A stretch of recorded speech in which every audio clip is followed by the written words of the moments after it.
This evening is the Honorable Samuel Nartey George. He's Member of Parliament for the Ningo-Prampram constituency, and he's one of the sponsors of this private members bill, which seemingly has become very, very controversial, reason for which there is a protest tomorrow. Honorable Sam George, good evening. Welcome. Good evening, Lantam. How are you doing? Great. It's good to have you in the studio. It's always good to be here. I mean, it's been a while. You are getting ready for the protest tomorrow?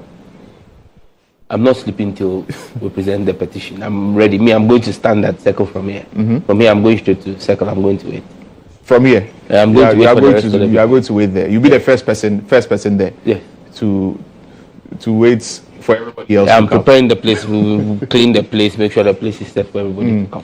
You know, I mean, it's been said that a lot of people within or who are members of the NDC and what have you are the ones who are seriously pushing this. And I've recently heard the vice presidential candidate of the MPP say that, I mean, during John Mohammed's time, you were doing all kinds of education, teaching men how to kiss men and what have you. And he mentioned Samuel Okudzeto Ablakwa's name, essentially saying that, I mean, all of those who are saying all of these things, it will be sort of hypocritical for you to now be seriously and vociferously advocating for there to be a passage of a bill like this.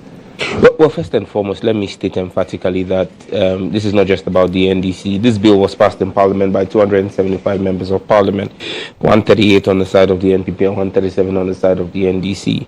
And so this bill supports, enjoys bipartisan support. In fact, I remember that the then majority leader, Chairman Sambonso, was one of the people who helped us to do a lot of the winnowing on the bill. And on the day of the third reading, the Chief Whip, Ningo-Prampram, was categoric in the fact that the NPP as a political party supports the position of the bill. So this is not just about the NDC, it's a national cause. But I mean, I've watched the video of the vice presidential candidate, Ningo-Prampram, and I think after watching that video and a few other videos of his, I am beginning to get aligned with a school of thought that says that one of the requirements for anyone seeking to run for president or their running mate, they should be subjected to a mental fitness test. What are you saying here? What do you mean by that statement? It appears to me that the good doctor may not have all his nuts properly screwed on properly. When you listen to, it appears that every vice presidential candidates has a mental problem. It appears so to me. Is that what you're saying? It appears so to me because every fortnight you realize. Is that a fair? Is that a fair? Lantam, if you let me land, you would realize. The former education minister. You let me. Every fortnight, it appears that he's been programmed such that every fortnight he has an effusion of foolishness. That is displayed publicly. I think that's a bit harsh. Is that not harsh? It's not. I mean, foolishness. What do you mean by that? No, but if someone is being foolish, you must tell them they are being foolish. You're saying the vice presidential candidate of the NPP is. I mean, I don't even want to use that. Yeah, I'm saying that we should subject him to a mental. I don't think it's fair. It's a fair characterization. Listen. Of the Lantam. Let me ask you one question. He says that Okudzeto Ablakwa did what? Brought in CSE. Yes. Okudzeto Ablakwa was deputy minister in charge of tertiary. CSE was introduced in basic school. Okudzeto had absolutely nothing to do with basic education at his time in the ministry. Does that sound like somebody who has his faculties functioning properly? Again, I have a video I can share with you to play for your viewers of Ningo-Prampram thanking UNESCO. Thanking UNESCO. He was wearing a blue suit. Thanking UNESCO for introducing CSE into the curriculum and that it is time for us to get modern and understand modern sexual trends. Napo? And this was in 2019. Why? And that's why I say that we need to begin to have a mental fitness test. Because I think you can criticize or point out the factual inaccuracies in the statements if you think that without attacking his person Lantam, or describing him with such words. No, you see, Lantam, this is the problem at times the media has. You've sensationalized. I have not attacked him. I have not insulted him. I've described his actions. Listen, mental fitness is a test, is an aptitude test that's taken. When you go and see a psychiatrist, they subject you to a test to determine whether you are mentally fit or not. It is an assessment that is done. it's just like the guy who go through that mental test, and then he answers all the questions well, and then the guy, the person says to him, the psychiatrist says, "You've done very well. It looks like you did very well, but your friend was supposed to come before you. He didn't come." So, "Oh yes, he fell into a gutter. So I took him to the bathtub, washed him, and I've dried him on the hanging line." Then the psychiatrist realized that, but he had not passed the test. And that's what's happening with the MPP's running mate. Because it's a different thing if he gets his facts and dates wrong. The man himself thanked UNESCO. The man himself at the ministry was the recipient of $28 million for the introduction of CSE. So how can he forget that he received 28 million? How can he forget that he wore a blue suit and went and stood there and thanked UNESCO for bringing ministers of education from the 4 regions of Africa, and now assume that the deputy minister in charge of tertiary was the one who introduced something for basic education? Lantam, if you think that this does not show immediate signs of a certain kind of disorder, that should give all of us cause for worry, because in the absence of the president, this person will act as president and commander-in-chief of the Ghana Armed Forces. He could as well one of those days just wake up and decide that I don't like the shape of Togo, so let's attack Togo and annex it. We need to subject people to mental fitness tests, because this is the same person who told us you're Kwame Nkrumah, which he apologized for. Oh, Lantam, what's the value of medicine to a dead body? What's the value of medicine to a dead body? And so I think that the media must, as a matter of fact, begin to, I can't dictate editorial policy to you, but you must begin to look at the kind of currency you give to certain people, okay? Because clearly, where are political discourses? Can I ask you, in all of NAPO's public statements, one policy position NAPO has espoused? He's never espoused the policy position. He just comes to engage in some kind of, it's not even comedy, because it's tragic. So you can't even laugh, because it is sad to see a party like the NPP reduced to such levels.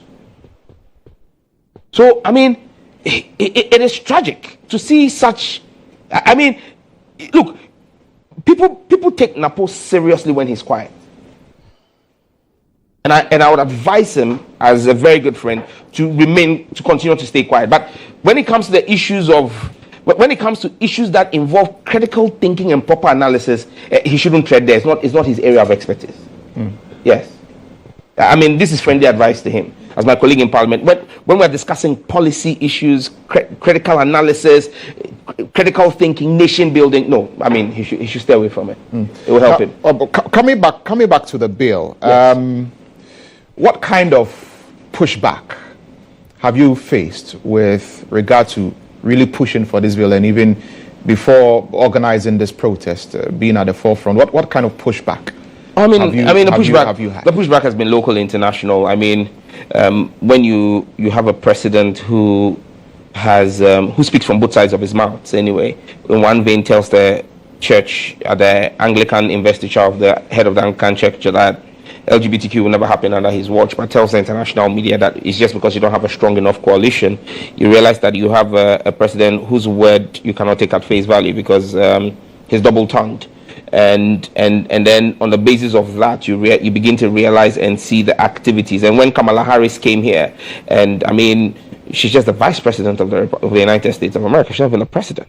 She came to speak to him, the president, and he put his hand behind his back like a schoolboy and said, "Oh, I don't know anything about that bill. It's some private member, some George B, who is pushing the bill."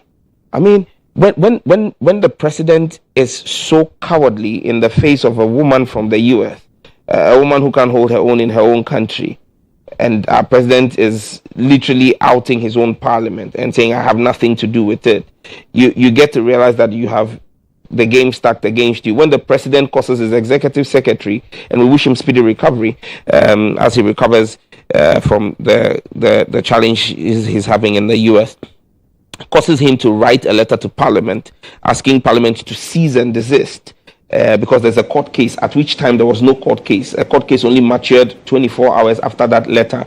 It lets you know that the principalities and powers that the Bible spoke about are sitting in the Flagstaff house. You know, rulers of darkness and wickedness in high places. They are sitting in the Flagstaff house there. But you see, the beauty of it is principalities and powers and rulers of wickedness in high places. They all bow down at the name of Jesus. And so, irrespective of how high they are and how haughty they think they may be, we come against them in the name of Jesus, the resurrected Christ, and we are silencing them. And tomorrow we would establish that fact. And you see, it should just let you know, this is the first time in the history of Ghana that your Chief Justice and Judicial Service have had two press statements and issued two press releases. Today, whilst we're doing our media engagement, the Judicial Service called an impromptu press conference at about 4:30 p.m. Still trying to explain that it is not their fault and that we should go and blame the Attorney General. Oh, it's fine. But what you make of that explanation? It's good. The Chief Justice, the Judicial Service is choking the Attorney General. That's fine. The reason why the bill hasn't gone to the president is not because of processes that have not been filed. It's simply because the Chief Justice, GHOne, her leadership, has failed to give judgment in the injunction petition. All documents and processes in the injunction petition have been heard and completed. It is now for the substantive case. What is stopping Parliament is that injunction suit.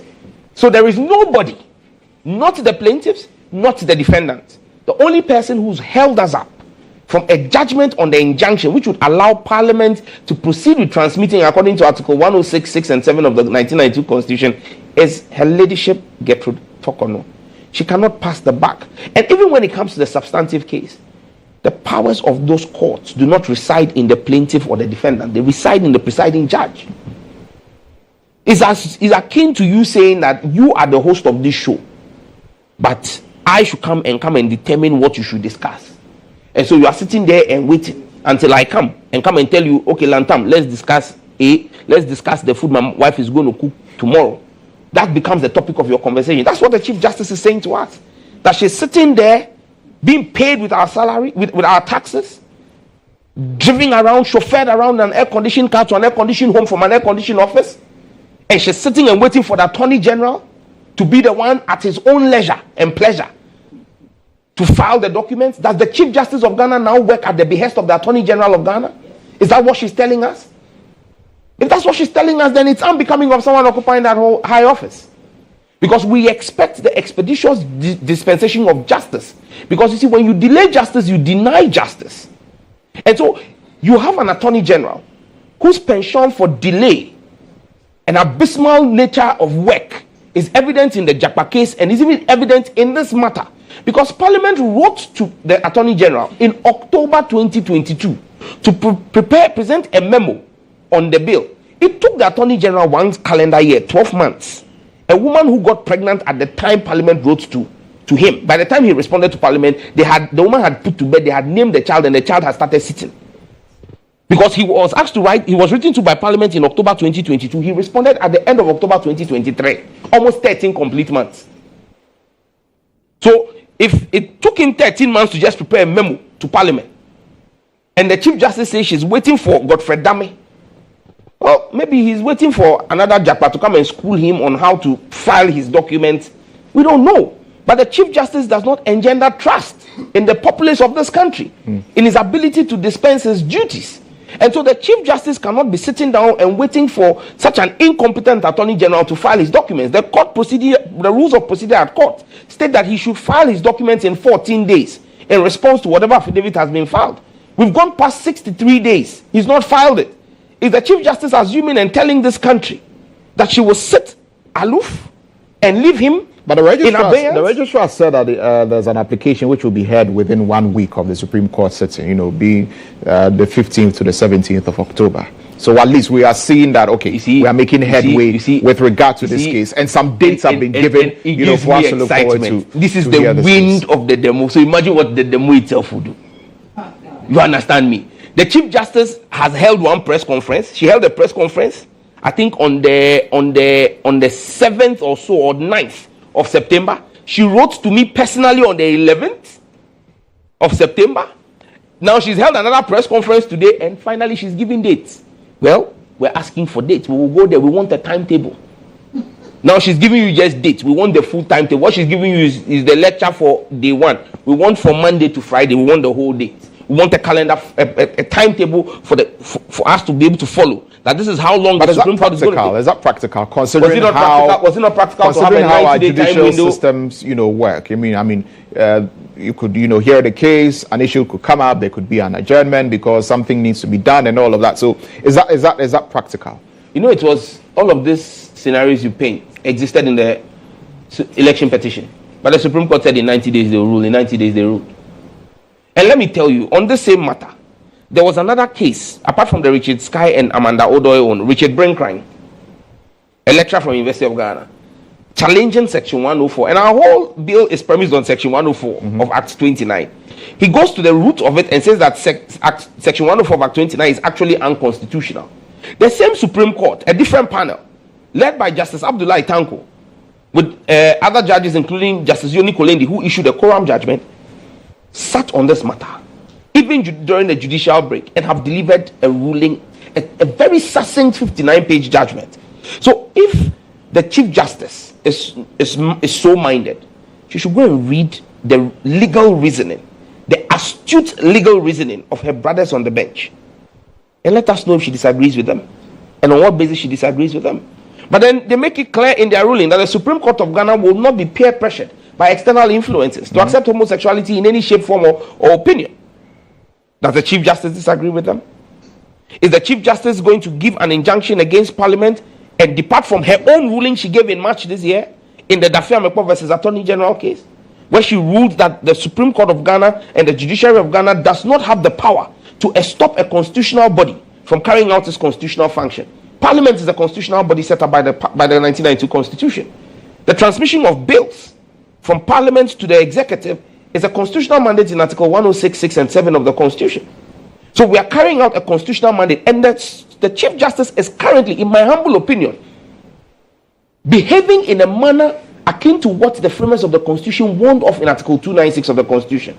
She has public power, but she's using it in a capricious, arbitrary and malicious manner, and is acting in a way that is impeding the speedy delivery of public justice. She is holding the hand of Parliament and holding the hand of the executive. The judiciary has no power to hold the other two arms of government in abeyance. They must dispense of that case with expediency. It's in the public interest and national security interest of our state. This is the first time you see the clergy issue a letter asking their membership to come out and demonstrate. I'm sure you've seen the letter from the GPCC. This is the first time the chief imam is endorsing openly a demonstration.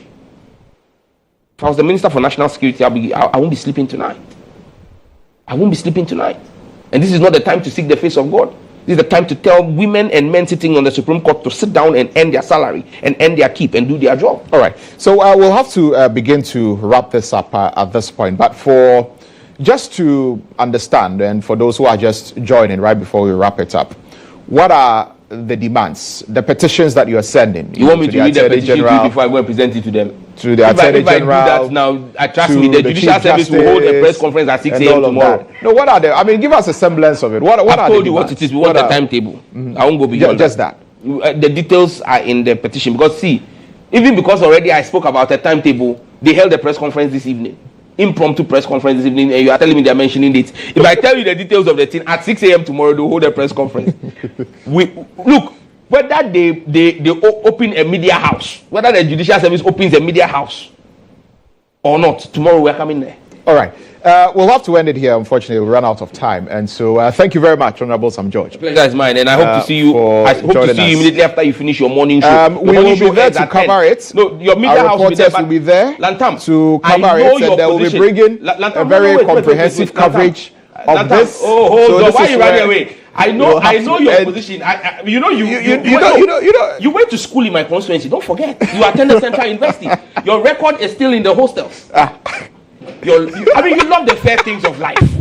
You are not a man who has affection for men. I have not stated my position on this matter. Lantam. I have not stated my position. So thank you very much. Not at all. I can never. I can never. Thank you very much. Honorable Sam George is MP for Ningo-Prampram constituency. This is where we'll end State of Affairs this evening here on GHOne TV. My name is Lantam Papanko. Have a good evening.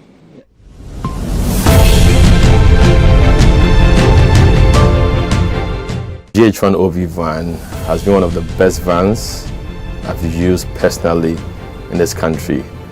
It runs a system where we are able to run on Nartey to be able to do our broadcast mixed well also from this van. I've used this OB van for quite a number of big productions, i.e. 3 music awards, the late President Rollis' state funeral, Emmys Africa Awards, and a number of them. My experience with the GHOne van has been the state of the art equipment they have.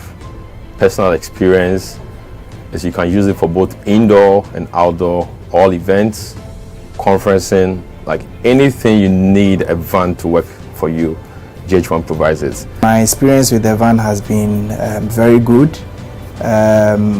Why? Because it has a number of facilities that I may not get in other vans. You know, the van has a very wide bench that can accommodate all my technical crew. ICCU, switcher, graphics, CG, and all of that. And then it also has a studio, a green room studio that comes with TriCaster. So if you want somebody to do commentary on a live event, you can put that presenter who's in that studio as well and get that running. To give an experience to our audience who are also watching on TVs and online.